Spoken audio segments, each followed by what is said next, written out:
सबसे पहले ये शुरू कैसे हुआ? आप कहाँ पे थे? एकदम से कैसे शुरू हुआ? कोई एक इंसिडेंट था? राम राम चिल्लाएंगे, मुल्ले काटे जाएंगे, इस तरह के जब स्लोगन चलाए गए, तलवारों को लहराना, अवैध हथियारों को चलाना। पर आपको क्या लगा कि जाट कम्युनिटी ने बिल्कुल इससे परे रहे वो, तो उनकी अप्रोच कैसी रही? ग्राउंड पे आप हो तो आपको ज्यादा पता। ये बिल्कुल सियासी दंगा ही मानो इसको। ये कोई कौमी दंगा नहीं था, धार्मिक कोई दंगा नहीं था, धार्मिक कोई उन्माद नहीं है, ये धर्म का झगड़ा नहीं, ये इन गुंडों का झगड़ा है। कानूनन पक्ष में जानना चाहूंगा कि जैसे घर गिराए जा रहे हैं, ये तो असल तो इनका मकसद ये था कि जो हिंदू हैं, जो ये इनको खुश करने के लिए इस तरीके की इन्होंने कार्रवाई की है। यानी कि बाबरी मस्जिद पे पहला वार जिसने किया वो बात को मुस्लिम बना जाकर, और वहाँ से वो ईंट लेकर के आया था, तो लोगों ने उसका बड़ा स्वागत किया था कि भाई ये वहाँ से बहुत बड़ा काम करके आया। और फिर उसने कहा, वो मुस्लिम भी हो गया, उसके बाद कन्वर्ट हुआ और उसने कहा कि मैंने एक मस्जिद ढाई है, मैं 100 मस्जिद तैयार कराऊंगा। अब अगर जब राम मंदिर के उद्घाटन की या उसकी मुहूर्त की जो बात होती है, क्या उस समय मुस्लिम कम्युनिटी की भावनाएं फिर से कहीं ना कहीं हर्ट होती हैं? कहीं अपने धर्म के मुताबिक खूब पूजा पाठ करें, कोई रोक टोक नहीं है, लेकिन अगर ये हथियार दिखा करके गलत स्लोगन लगाएंगे, लोगों को चैलेंज करेंगे, तो फिर दंगे तो होंगे। जब ये मंदिर से AK-47 जैसे हथियारों से फायर कर रहे हैं, तो इनके खिलाफ मुकदमा क्यों नहीं करती सरकार? नमस्कार, भारत डेली टीवी देख रहे हैं आप। मैं करण हांडा। हरियाणा में दंगे हुए, ऐसा कहा गया कि ये दंगे चलकर मणिपुर से हरियाणा में पहुंचे हैं, वो भी इलेक्शन से पहले। देश के अलग अलग राज्यों में ऐसे फसाद क्यों होने लगते हैं? फसाद के बाद जब दो भाईचारों में ये फसाद हुआ तो उसके कारण तो क्या ढूंढने थे? उसके बाद अब पीला पंजाब बुलडोजर चल रहा है, जिसके निशाना बन रहे हैं मुस्लिम भाईचारे के घर। तो इस पे बातचीत करेंगे। मेवात से ही हमारे साथ जुड़े हैं एडवोकेट खलील अहमद जी, उनसे बातचीत करते हैं। सर, बहुत बहुत स्वागत है जी। Thank you sir. मेवात के आप रहने वाले भी हैं, वहाँ के लोगों को जानते हैं, समाज को जानते हैं। ये इलाका ऐसा माना नहीं जाता जहाँ पे ऐसा कुछ फसाद होता हो, या इससे पहले ऐसी घटनाएं आमतौर पर देखी नहीं गई। तो अब क्या हालात हैं और ये कैसे होने में कैसे आया? सर, आज के जो हालात हैं, आज सिचुएशन काफ़ी नॉर्मल है। लोग बाग कभी यहाँ दंगा नहीं चाहते, ना हिंदू दंगा चाहता है या ना मुसलमान दंगा चाहते हैं। ये बाहर के लोग जो है बजरंग दल, RSS, विश्व हिंदू परिषद वगैरह के, ये जो है पहले ही चैलेंज दे करके आ रहे थे। यहाँ पहले अभी करीब 5 महीने पहले फरवरी में 2 बच्चों को उठा ले गए थे और उनका जो है जिंदा उनको मार करके गाड़ी में जला दिया था। भिवानी में, उनकी डिस्ट्रिक्ट भिवानी, हरियाणा का डिस्ट्रिक्ट, वहाँ उनकी डेड बॉडी पाई गई थी। कारण क्या, इनकी तरफ से कारण क्या बताए गए थे? कोई दोष लगाए गए थे? ये बताते हैं कि भाई ये गौ तस्कर है, तो गौ तस्कर अगर है तो उसको कानून के हवाले करो, कानून अपना काम करेगा। कोर्ट है, अदालत है, जजेज हैं, ये किस लिए है? पुलिस है। ये कौन होते हैं बीच में इस तरीके किसी आदमी को, अनजान आदमी को उठा करके ले जाएं? इससे पहले भी सर ये कई गांवों में इस तरीके से इन्होंने वारदात की। मंचा जिस आदमी को ये गोली चला करके उठा लाते थे, मारपीट करके पुलिस में दे करके अपना आ जाते थे। पुलिस भी बिल्कुल जो है इनसे जो है काफ़ी दबी हुई है। यहाँ सिस्टम जो है RSS और बजरंग दल का इतना हावी हो चुका।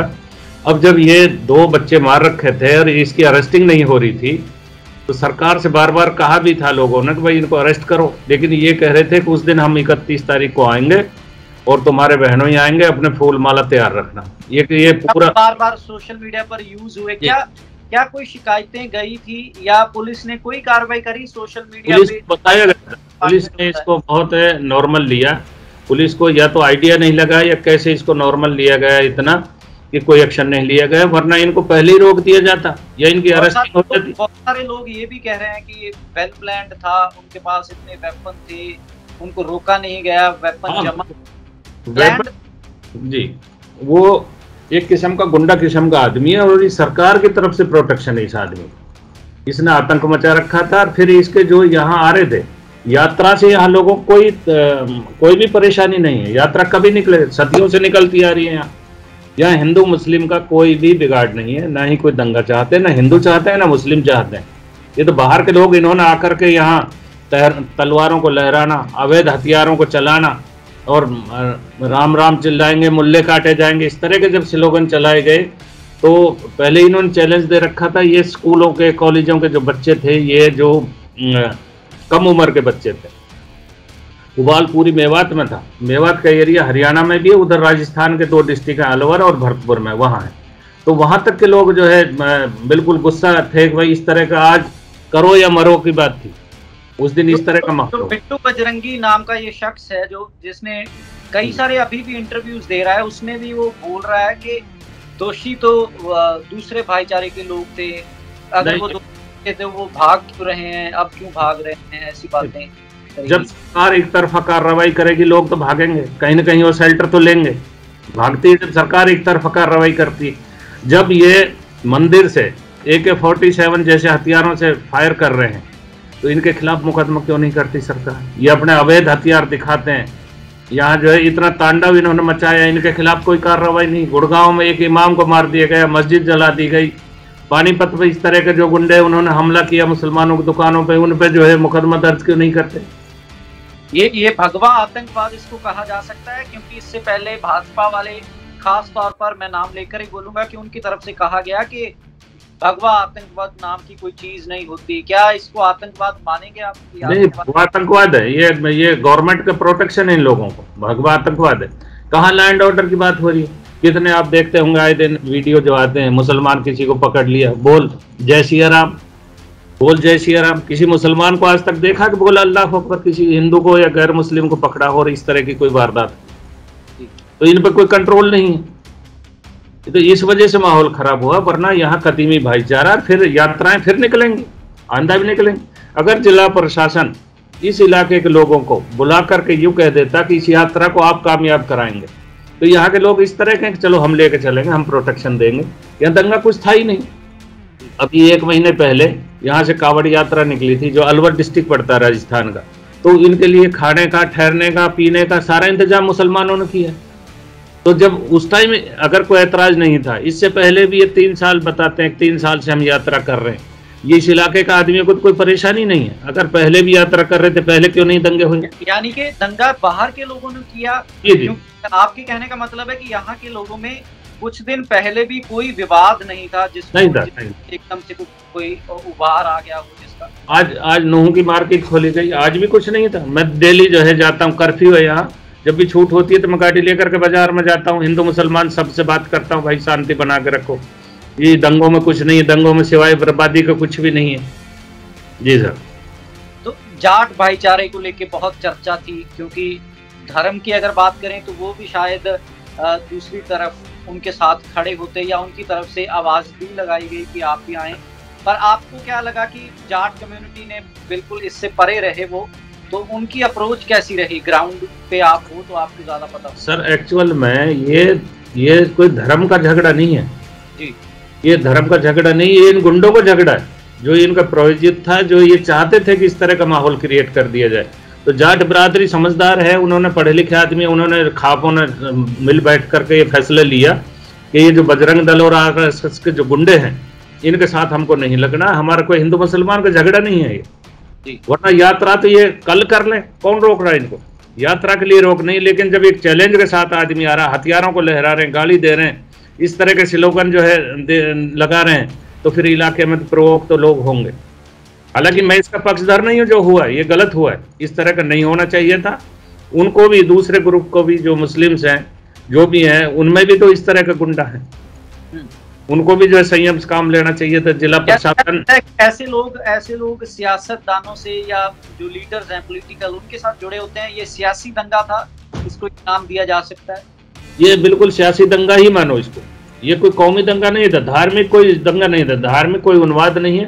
आज भी ये यात्रा करें, लेडीज जैसे यहाँ लेकर के आए थे, इस दंगे में भी सर एक चीज और बता देना चाहता हूँ, इस समय सारे गुंडे भी नहीं थे, कुछ शरीफ आदमी थे जिनको यही पता नहीं था कि वहाँ किस लिए लेके जा रहे हैं। क्योंकि एक मेरा साथी एडवोकेट है, वो उसके घर में एक जो है इनमें से बजरंग दल का आ गया, उसने उसको प्रोटेक्ट किया, खाना खिलाया, 5 घंटे तक अपने घर में रखा। फिर मेरी बात हुई उससे, तो मैंने कहा इसको पुलिस के हवाले कर दो, वो उसने मना किया कि पुलिस मुझे अरेस्ट कर लेगी। वो रेवाड़ी डिस्ट्रिक्ट का था कि उसने अपने घर से एक आदमी को मोटरसाइकिल पे बुलाया और फिर उसको बैठा करके सेफ निकाला यहाँ से। तो ऐसा नहीं कि मुस्लिम सारे ही खिलाफ थे, ऐसा भी नहीं है, मुस्लिम खिलाफ नहीं थे। ये जो गुंडे हैं अगर इस तरह का चैलेंज करेंगे तो ये भी तो मार्शल कौम है, इन पे बर्दाश्त नहीं होता। अंग्रेजों से ये लड़े, मुगलों से ये लड़े, हमेशा इनका इतिहास इस तरह का रहा है। और आज ये जो गुंडे जिनके बाप दादा, इनके बाबर जब आता था तो उनके घोड़ों को जो घास खिलाते थे इनके बुजुर्ग, ये कभी देश के नहीं हुए ना देश के लिए लड़े, आज ये मुसलमानों को गद्दार कहते हैं। जी बिल्कुल, इतिहास को भी एक तरीके नया करने या कई और नाम उसमें डालने की कोशिश हो रही है। पंजाब में ये चर्चा बहुत होती है। हाल ही में भाजपा की तरफ से कुछ ऐसे बयान भी आए, एक मूवी आई जिसमें सावरकर को हीरो की तरह पेश किया जा रहा है।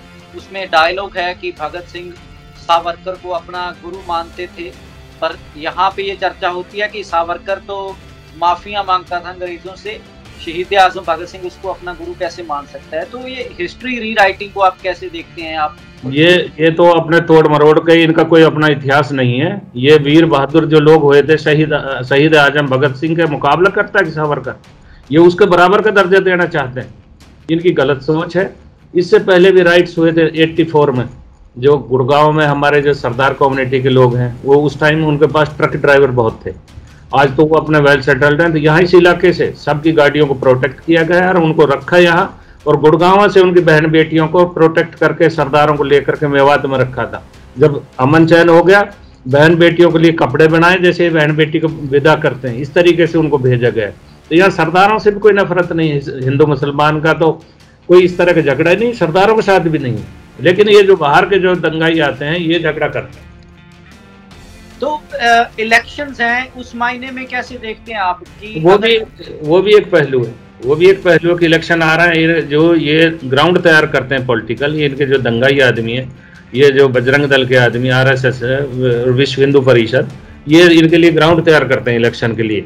और अगर ये तो बहुत इसमें काफी रहम रहा है, वरना इसको ये मणिपुर की तरह जो है पूरा देश को जला देना चाहते थे।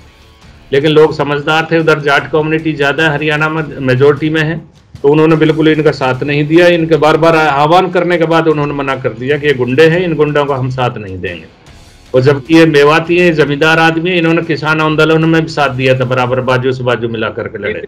वहाँ पे बहुत सारे मुस्लिम भाईचारे के लोग थे, मैं खुद वहाँ बहुत उनकी भी मौजूदगी थी, उन्होंने भी बहुत सेवा करी थी उस समय। तो ये कानूनन पक्ष में जानना चाहूंगा कि जैसे घर गिराए जा रहे हैं जी, ऐसा कहा जा रहा है, ग्राउंड से रिपोर्ट्स आ रही हैं ऐसी कि पहले कोई नोटिस नहीं दिया गया, कोई बात नहीं हुई उसमें जी, कोई नोटिस नहीं दिया गया। ये इलीगल जो है किया इन्होंने, जो इनको डिसमेंटल किया है, ये गलत किया है। आज सुप्रीम कोर्ट, उसने हाई कोर्ट हरियाणा पंजाब ने सुओ मोटो एक्शन लेकर के इसको स्टे कर दिया जी। तो इन्होंने मतलब क्या पक्ष क्या रखा था, किस बिना पे इन्होंने शुरू कर दी थी ये कार्रवाई? ये तो असल तो इनका मकसद ये था कि जो अदर जो हिंदू हैं, जो ये इनको खुश करने के लिए इस तरीके की इन्होंने कार्रवाई की है, जबकि उसमें घर जो है ऐसे शरीफ आदमियों के गिरे हैं, मजदूरों के गिरे हैं, जिनका कोई कंसर्न नहीं है। एक बिल्डिंग का जो दिखा रहे हैं, 3 मंजिला बिल्डिंग है, उसमें बताते जी से पत्थर फेंके थे, ये इनका बहाना। जब उसकी एक्चुअल रिपोर्ट देखी गई तो वो सोहना एक सिटी पड़ता है, यहाँ सोहना की वो फोटोग्राफ है और इस बिल्डिंग पे दिखा दिया, इस तरह का जो है बताया जा रहा है। तो जिला प्रशासन भी कहीं ना कहीं सरकार के दबाव में इलीगल जो है ये काम हो रहा है। कोई इस तरह के कोर्ट की कोई वो नहीं, अगर कोई मुलजिम है उसको डिटेन करो, पकड़ करके पेश करो कोर्ट में, पुलिस की ड्यूटी है, और फिर कोर्ट उनको सजा देगी, अगर गलती उसने किया सजा देगी कोर्ट। इसका पॉलिटिकल एनालिसिस आप क्या करते हैं? अगर इलेक्शन से पहले ऐसा कुछ हुआ है, जाट कम्युनिटी इसमें बिल्कुल नहीं आती, उन्होंने कोई किसी का साथ नहीं दिया, और दूसरी तरफ मुस्लिम कम्युनिटी के घर गिराए गए, तो इसका क्या असर दिखेगा? क्या अगर ये पॉलिटिकल मूव थी तो क्या ये बैकफायर भी कर सकती है, इसका फायदा ही मिलेगा जो आमतौर पर भाजपा या किसी और पार्टी? भाजपा को क्या इसका बेनिफिट मिलना है? बेनिफिट कुछ नहीं मिलेगा। ये जो है इसके जिस तरह से इन्होंने हरकत की है, इसका नुकसान जाएगा, गरीब आदमियों को तंग करना। और कितने आदमी, मैं आपको दिखाऊंगा, अभी हमारी कोर्ट की लड़ाई चलेगी, इसमें कई आदमी गुड़गांव से अपनी गाड़ियों खड़ी करके आ रहे थे और उनको 302 के सेक्शन में दिया, जबकि उनकी वीडियो फुटेज सारे उनके पास स्लिप है वहाँ की, वहाँ टोल टैक्स की पर्ची है, सारी चीज है, उनको 302 में दे दिया पुलिस ने, इलीगल डिटेन करके दे दिए। कोई रिहाई दवाई नहीं थी इस टाइम। अब कुछ हाई कोर्ट ने जो है रोक लगाई है। इधर जो यहाँ एसपी साहब हैं वो पहले भी रह के गए थे, वो काफी वैसे तो मैच्योर है, लेकिन सरकार का दबाव है और वो कुछ ठीक काम कर रहे हैं। तो सबसे पहले ये शुरू कैसे हुआ? आप कहाँ पे थे, या आप तो और लोगों से भी मिले होंगे, उन्होंने बताया होगा एकदम से कैसे शुरू हुआ? कोई एक इंसिडेंट था? मैं वही बताता हूँ। मैं उस टाइम कोर्ट में था। कोर्ट में मेरे पास फोन आया कि इस तरह के शहर में दंगा हो गया है क्या? तो मैंने बताया कोई इस तरह की मेरे पास इंफॉर्मेशन नहीं। फिर मैंने फोन किया इधर उधर, तो पता लगा कि जैसे ही ये बस स्टैंड के सामने से गुजर रहे थे, इन्होंने गलत नारे लगाए और तलवारों को लहराया। जब तो वहाँ तलवार लहराए, डीजे बज रहा था, गलत नारे लगाए गए, तो उसी टाइम से लोग तो पहले ही प्रवोक हुए पड़े थे और गालियां दे रहे थे। जब उनको ये पता लगा कि मोनू मानेसर और बिट्टू बजरंगी भी आ गए हैं इसमें, तो जब ऐसा लगा तो फौरन ही पत्थरबाजी शुरू हो। ये दुर्भाग्य देश का, इलाके का दुर्भाग्य है कि इस तरह के सरकार ने ध्यान नहीं दिया। अगर सरकार ध्यान देती तो ये दंगे बिल्कुल नहीं होते, क्योंकि इन लोगों को शायद पहले डिटेन कर लेना चाहिए था। पंजाब में तो ऐसा हुआ, अमृतपाल केस में एनएसए लगाया गया, आसाम भेज दिया गया। क्या यहाँ भी ऐसा होना चाहिए था? कुछ लोग अगर डिटेन हो जाते तो ये सब ना होता? बिल्कुल नहीं होता, बिल्कुल भी नहीं होता। इन लोगों को रोक दिया जाता है, इनकी अरेस्टिंग होती जो फालतू की बकवास कर रहे थे। अब क्या किया सरकार ने, वो बिट्टू बजरंगी है, उस पर एक जो है मुकदमा दर्ज करके पुलिस बेल पे छोड़ दिया उसको। तो उससे क्या बिगड़ा उसका? जब तक वो अंदर नहीं रहता, कुछ दिन अंदर रहता, उसको जूते लगते, उसको पता लग जाता कितने आदमियों को जो है कत्लेआम करा दिया। अब जिन आदमियों के जो आदमी जिनकी मौत हुई है, उनके घर बर्बाद हो गए। बेशक चाहे वो बजरंग दल का है, लेकिन बर्बाद तो उसका भी घर हो गया, नालायकों की वजह से हुआ है। जी, तो ये पहले भी हुआ कि चाहे वो गुजरात दंगों की बात होती है, उसके एक पोस्टर बॉय था, जो एक तस्वीर बहुत वायरल हुई थी, उसके हाथ में तलवार थी, पीछे गाड़ियों को आग लगी हुई थी। वो बाद में सामने आया कि आज वो मोची का काम करता है, और उसने कहा कि मेरा यूज किया गया, मैं तब नौजवान था, मैंने अपनी जिंदगी खराब कर ली। तो आज भी जो हेट्रेड, मैं जो सवाल आपसे कर रहा हूँ, जो हेट्रेड है, जो लोगों के जहन में नफरत डाली जा रही है, जिसके बाद ऐसी चीजें हो जाती हैं, तो नौजवानों को कोई संदेश देना चाहें आप, खास तौर पर किसी भी भाईचारे से? कोई भी नौजवान इस इलाके का, बाहर का कोई भी हो, वो शांति बना करके रखें, भाईचारा हमेशा कायम रहेगा। जिंदगी जो है गुस्से नफरत से नहीं चलती, आपस में तालमेल से, भाईचारे से चलती है। यहाँ हमारा सदियों का भाईचारा है। यहाँ हिंदू मुसलमान एक दूसरे के ब्याह शादियों में आना जाना, इनका लेना देना, आपस में व्यापार में साझी है, सब कुछ तो है, एकमकार है। लेकिन अब कुछ नफरती चिंटुओं ने जो नफरत फैलाई है, तो उसका असर पड़ेगा लोगों, बहुत बुरा असर पड़ेगा। सन 47 में दंगे हुए थे जी, और उस टाइम जो है, आज 75 साल हो गए देश को आजाद। उसके बाद लोगों में कुछ जो है एकता बनी, लेकिन जब से भाजपा वालों ने जो है, इन्होंने गलत मैसेज फैला करके जहर फैला दिया। अब ये जहर जो है फिजाओं में से इतना जल्दी खत्म होने वाला नहीं है। अब ये आगे वाली जनरेशन के पास भी ट्रांसमिट हो गया। अब ये लोग इसी तरीके से चलता रहेगा, देखें तक लोग पढ़ेंगे लिखेंगे समझेंगे जब जो है हालात बदले। आखिरी सवाल करूंगा, गौ रक्षक जो खुद को कहलवाते हैं या कहते हैं, ये कितना कोई संवैधानिक आधार है इसका, कोई कानूनन आधार है, इनके पास कोई हक है? इनको कोई हक नहीं है ना, इससे कोई भी हक है?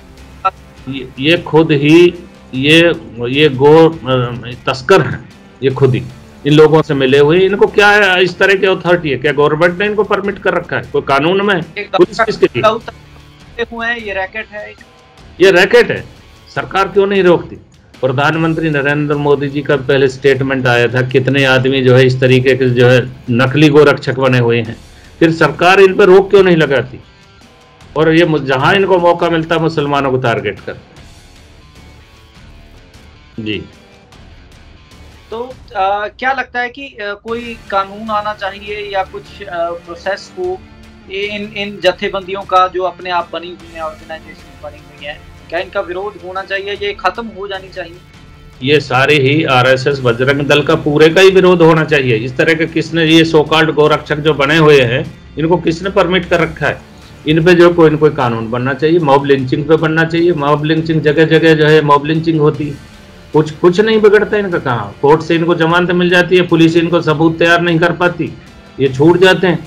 वो तो इनकी इतनी हिम्मत हो गई है कि अब गुड़गांव में वो इमाम, आपने उसका अगर वीडियो सुना हो तो कुछ दिन पहले वो गा रहा था कि मेरा जो है कि मालिक ऐसा जो है देश बना दे हिंदुस्तान, जहाँ हिंदू और मुस्लिम एक थाली में खाना, उसी के है। आपने अगर ना सुना हो तो मैं आपको भेजूंगा, आप देखना उसका। और उसके जो है लिंचिंग हो गई, उसके जो है मार दिया गया, जला दिया गया। हाँ, चाकू मारा है उसको, उसके साथी को पैर में गोली लगी जी। तो बिल्कुल ये जो हालात हैं चिंताजनक हैं, खास तौर पर नौजवानों के लिए, कि क्योंकि आने वाला जो समय है, जो भारत है वो कैसा होगा, उसकी तस्वीर कैसी होगी, ये सारे चीज़ें जो हैं वो सोचने वाली हैं। तो क्या लगता है कि इससे, क्योंकि इलेक्शंस पूरे देश में होने हैं, बहुत सारे बुद्धिजीवी ये भी बोल रहे हैं कि ये दंगे जैसे मणिपुर से हरियाणा ट्रैवल करें, ये कहीं और भी कर सकते हैं, क्या लगता है? करा सकते हैं, इसमें कोई दो राय नहीं, क्योंकि जब तक ये जो दल है इनके, जब तक इन पर रोक नहीं लगेगी तब तक ऐसा होता रहेगा। आपने पहले सुना होगा जिनमें ऐसा हो सकता है आने वाले समय में। जी सर, कोई स्टेट्स हो सकती हैं खास तौर पर जो आपके जहन में आती हो कि इन स्टेट्स में ज्यादा, क्योंकि राजस्थान के साथ में राजस्थान आ रहा है जल्दी जी। राजस्थान में हो सकता है, हरियाणा में और जगह भी हो सकता है। कोई इनकी जो चाल थी वो कामयाब नहीं हो पाई, लोग समझ गए, लोगों ने रोक दिया, वरना भाईचारा तो खत्म है, इंसान बहुत खत्म होते, जहाँ जो माइनॉरिटी में रह रहे हैं उनके साथ एक आप कह रहे हैं कि इनकी चाल कामयाब नहीं हो पाई, अगर वो कामयाब होती तो उसकी तस्वीर क्या होती, क्या चाहते, क्या थी? उसकी तस्वीर ये होती, पूरे हिंदुस्तान में जगह जगह आग लगती, जहाँ जो माइनॉरिटी में जो जहाँ कम है वहाँ मुसलमान भी हिंदू को मारता और हिंदू मुसलमान को। इस तरह के इनका प्रोग्राम इन्होंने ऐसी तस्वीर बना देते, सब जगह होता, क्योंकि जो पढ़े लिखे आदमी है उनको ना हिंदू ना मुसलमान, उनमें फर्क नजर नहीं आता उनको। लेकिन जो ये इस तरह के जो दल है जिनकी सोच जो है बहुत छोटी है, इनको जो है इंसान नहीं दिखता, इनको हिंदू मुसलमान दिखता है, सरदार दिखता है, ईसाई दिखता है, भाईचारा नहीं दिखाई देता इनको।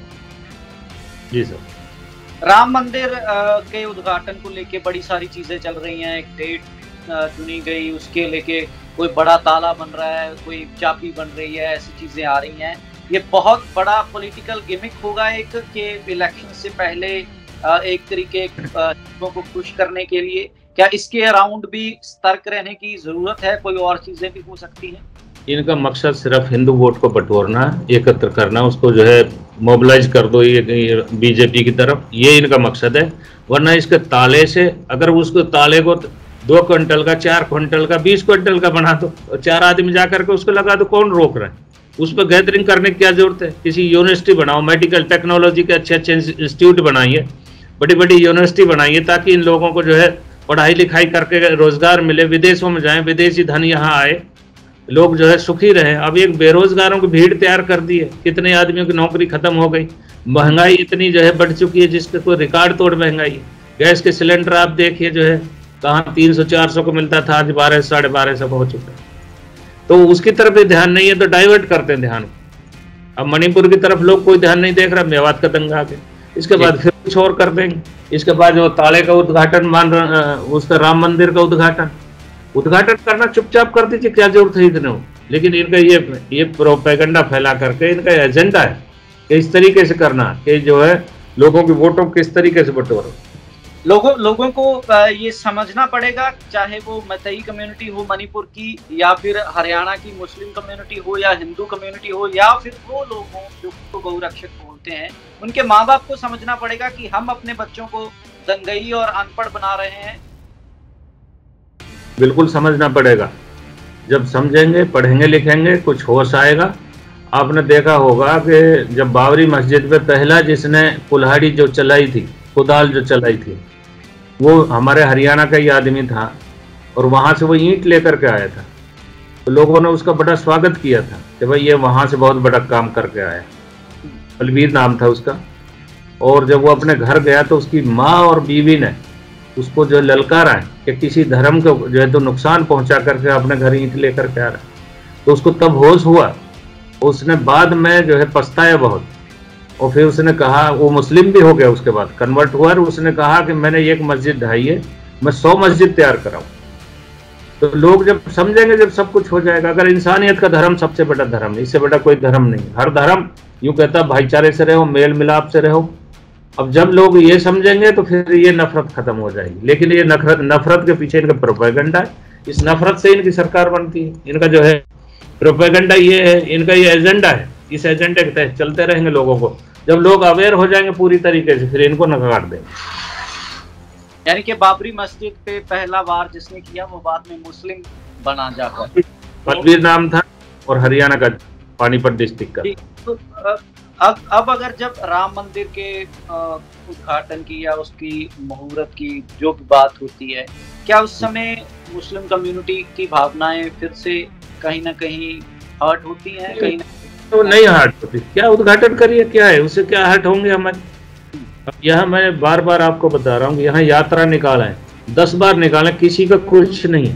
ना ये नारे लगाएं, खूब लगाओ, अपने धर्म के मुताबिक खूब पूजा पाठ करें, कोई रोक टोक नहीं है। लेकिन अगर ये हथियार दिखा करके गलत स्लोगन लगाएंगे, लोगों को चैलेंज करेंगे, तो फिर दंगे तो होंगे। आखिर कितने आदमियों को समझा सकेंगे? कहीं ना कहीं जो है लोग प्रवोक होंगे। भाईचारे से निकले, खूब आए जाए, कौन रोक रहा है इनको? इनको पुलिस प्रोटेक्शन की जरूरत नहीं है। मेवात में, मेवात का ऐसा इलाका है, ये अपना आप आए, भाईचारे से खूब आए जाए। तो मेवात में तो कितने लोग ऐसे हैं जिनका जो रोटी का भी इंतजाम करेंगे, इनको ठहराने के भी इंतजाम कर देंगे।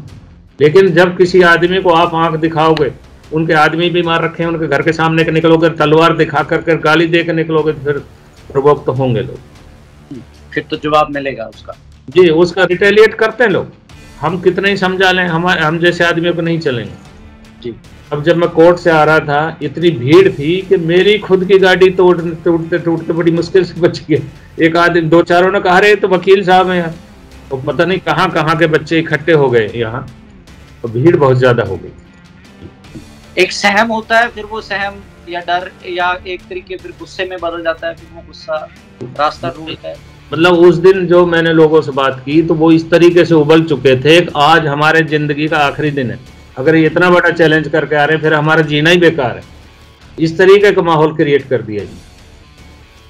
जी जी, शुक्रिया सर, जुड़ने के लिए आपने समय दिया बातचीत। तो बहुत बहुत धन्यवाद आपका। और जो दर्शक जुड़े हुए हैं, वो भी अपने विचार इस सारी घटना के बारे में कमेंट सेक्शन में आप भी रख सकते हैं।